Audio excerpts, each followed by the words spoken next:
Los palestinos desplazados en Gaza solo pueden buscar refugio dentro de la franja porque los 3 pasos fronterizos de este territorio están cerrados. Israel controla 2 de esos cruces. El paso fronterizo de Erez, fuertemente fortificado, está en el norte y el de Kerem Shalom en el sur de Gaza.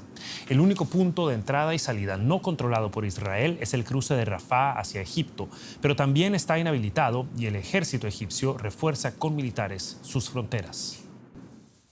El periodista Francisco Carrión fue corresponsal en Medio Oriente y nos acompaña a esta hora desde la ciudad de Madrid para ayudarnos a comprender mejor la compleja situación de las fronteras de Gaza. Muchísimas gracias, Francisco, por estar con nosotros. Egipto quiere evidentemente evitar un éxodo masivo de refugiados de Gaza hacia su territorio.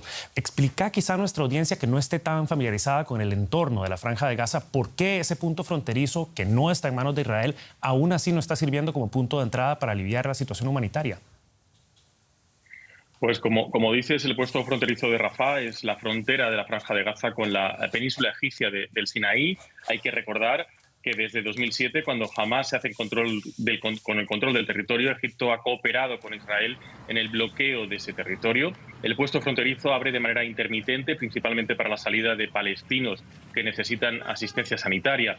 Egipto no está dispuesto a facilitar un corredor humanitario que implicaría el acceso al Sinaí de población palestina y que pondría en riesgo una región que ni siquiera controla del todo. El presidente egipcio, Abdel Fattah al-Sisi, ha insistido estos días en que los palestinos deben permanecer en su tierra. Hay que recordar además que desde el golpe militar de 2013, el Cairo ha tratado de imponer el orden en el norte del Sinaí, que se ha convertido en la base de operaciones de organizaciones yihadistas, entre ellas la sucursal local del Estado Islámico.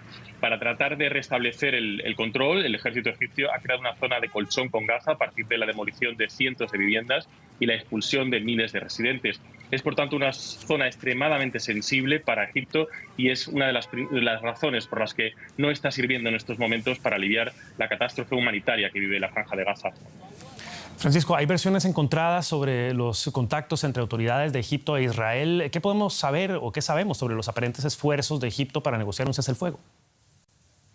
En realidad sabemos muy poco de esos esfuerzos que dice estar haciendo las autoridades egipcias, porque hay una serie de claves. Egipto, que fue el primer país árabe en reconocer a Israel en 1982 a través de un tratado de paz, ha sido el mediador histórico entre palestinos e israelíes, pero ese papel de mediación ha quedado muy tocado en los últimos años por la propia situación interna en Egipto. Hay que recordar que el régimen militar egipcio ha perseguido desde hace una década a los hermanos musulmanes que lideraron la transición política tras la caída de Hosni Mubarak en 2011, y Hamás es precisamente una organización que pertenece a la red internacional de la hermandad.